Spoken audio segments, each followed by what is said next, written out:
វាចាខ្ជិះខ្ជាយទម្លាយមិត្តជាខ្ជាយគំនិតទម្លាយចិត្តស្ងប់ជាខ្ជាយពេលវេលាទម្លាយគ្រប់សពជាខ្ជាយអរិយទ្រព្យទម្លាយខ្លួនឯងជាខ្ជាយពេលវេលាជាការដែលទម្លាយសពគ្រប់ចឹងព្រោះយើងត្រូវការពេលវេលាយកមកប្រើប្រាស់វៃយើងជាខ្ជាយពាក្យសម្ដីអាហ្នឹងវាទម្លាយមិត្តចិត្តស្និទ្ធដែលប្រយ័ត្នប្រយែងរក្សាពាក្យសម្ដីអានរក្សាញាតិមិត្តនឹងបានជាខ្ជាយគំនិតហ្នឹងក៏នាំឲ្យយើងអត់អាចរក្សាចិត្តស្ងប់បានដែរអប់រំចិត្តគំនិតត្រូវគិតឲ្យជាសុខកុំឲ្យជាខ្ជាយគំនិតជាខ្ជាយអរិយទ្រព្យទម្លាយខ្លួនឯងហ្នឹងឯងចាំបាច់ត្រូវមានអរិយទ្រព្យទានសិលភាវនារក្សាខ្លួនឯងគឺថាតើតែមានទានសិលភាវនាហ្នឹងយើងមានសច្ចៈវាចាហ្នឹងរក្សាញាតិមិត្តហ្នឹងទានសិលភាវនាហ្នឹងរក្សាខ្លួនឯងហើយពធប្រកាសសម្ដែងទៅគឺរក្សាកូនចៅសត្វលោកអីតទៅទៀតជាពិសេសកុំឲ្យជាខ្ជាយគំនិតហើយជាមួយញាតិមិត្តគឺកុំឲ្យជាខ្ជាយពាក្យសម្ដីប្រយ័ត្នគឺអត់ចេះតែនិយាយឆេវឆាវនិយាយដោយអត់គិតអីទៅបានទេណាញាតិមិត្ត10ឆ្នាំ20ឆ្នាំ30ឆ្នាំអីក៏ដោយតែពាក្យសម្ដីយើងនិយាយជាខ្ជាយតែម្ដងហ្នឹងគឺអាចបាត់បង់មិត្តចិត្តស្និទ្ធដែលធ្លាប់ជួយជាឧបការៈគុណរឿងអ្នករតីហើយចូលចិត្តយើងមិនចូលចិត្តយើងគ្រប់គ្រងបានមិនគ្រប់គ្រងបានគ្រប់រឿងទាំងអស់ហ្នឹងហើយប៉ុន្តែរឿងដែលយើងត្រូវរក្សាចិត្តរស់នៅជាសុខរបស់យើងថាគ្រប់ទាំងហើមអញ្ចឹងគឺចាំបាច់យើងត្រូវតែគ្រប់គ្រងគំនិតរក្សាខ្លួនយើងត្រូវតែរស់នៅឲ្យជាសុខកុំឲ្យយករឿងអ្នករតី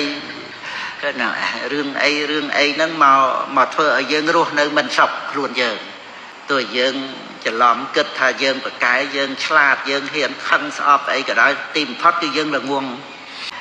មិនអាចរស់នៅជាសុខខ្លួនឯងគ្រាន់តែរំលឹកថាយើងត្រូវប្រតិបត្តិកម្ចាត់ទោសៈជីវ័នក្នុងជីវិតរបស់យើងរស់នៅហ្នឹងហើយកុំ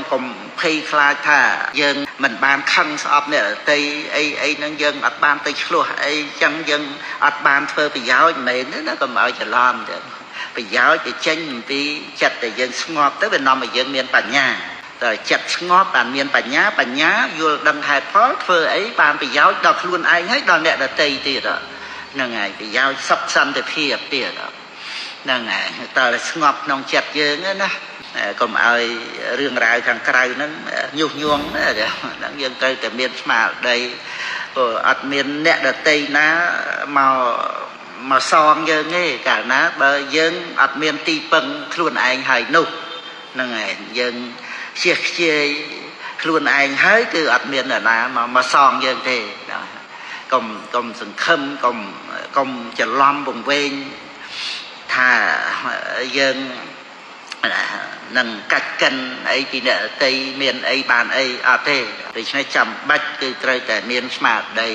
រស់នៅឲ្យជាសុខហើយបានធ្វើនៅអំពើជាប្រយោជន៍ដល់អ្នកដទៃក្រុមគ្រួសារប្រទេសជាតិសាសនាអីទៅបានល្អ